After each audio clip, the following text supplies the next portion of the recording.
Jetstar 2 at Lagoon genuinely gave me the worst roller coaster experience of my life, and it's not really the fault of the ride itself. Before we get started, please like, comment, and subscribe. I'm a pretty small roller coaster and theme park channel, so I would greatly appreciate your support. Thank you so much. When I went to Lagoon in 2024, it was for 3 days, and for all 3 days of my trip, Utah was experiencing a heat wave, so it was over 100 degrees for all 3 days of the visit. I rode Jetstar 2 on day 1, and if you know anything about Jetstar 2, you know that you can't ride by yourself, you have to ride with someone else, and I went to Lagoon with my family, so I rode Jetstar 2 with my mom. And this is one of the roller coasters that has no station. If you've seen the ride vehicles for Jetstar 2, you know they're like bobsleds almost. So you and the person that you're with create like a wedge. You're basically your own restraint on this ride, which is really bizarre, but it is a little charming. I do love Schwarzkopfs. Anyway, because this ride has no shade structure above the station, the sun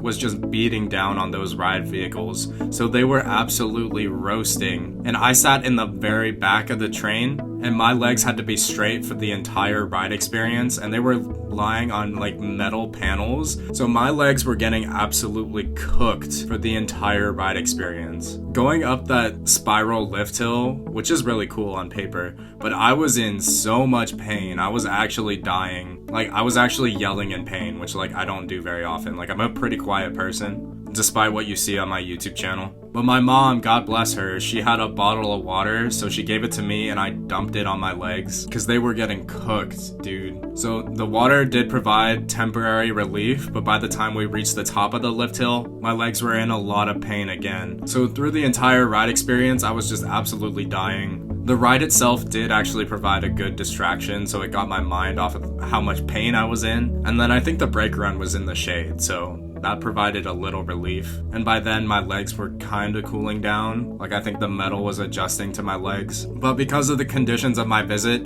and because of what happened on that first ride, I did not ride Jetstar 2 again, which is kind of a shame. This ride is pretty fun from what I remember. As I said, I rode in the back, and this layout has 2 like big drops. And in the back I got some weightlessness, and with no restraint, it was pretty freaky. It's like airtime with no restraint is just an unreal sensation. There's a few rides out there that provide that for you, and I would make the argument that Jetstar 2 is one of them. Was it worth absolutely roasting my legs? In my opinion, no. Like, I got the credit. If I go back to Lagoon in different weather conditions, then I would 100% give this ride another chance. But just going off of that one experience, it was probably one of the worst roller coaster experiences of my entire life. So I can't rank Jetstar 2 that highly at all, because not having a station is a genuine flaw. And in the case of Jetstar 2, it really cost the ride experience because of the weather conditions during my visit. Like, I'm very critical of other rides that don't have a station, like Patriot and Demon at California's Great America, but it didn't ruin the ride experience because I've never been to CGA in 100-degree weather. But I'd imagine in similar conditions, those rides would probably suck. That being said, though, the Aero and the B&M trains are more like fiberglass and like plasticky compared to these metal Schwarzkopf bobsleds. So it was probably just the worst combination of circumstances that led to this experience. But I thought it was worth talking about on the channel because this ride is pretty interesting. I talked about the airtime already, but those tight helixes also give some decent positive G-forces, and it's really tight. Like, this layout is so compact. This ride literally has no foundations, so that is pretty interesting. But this ride experience was a total disaster in 2024. So let me know down below, what do you think of Jetstar 2? Did you like this video? Have you ever had any situation like this on any roller coaster ever? Please subscribe to this YouTube channel, and I'll catch you later.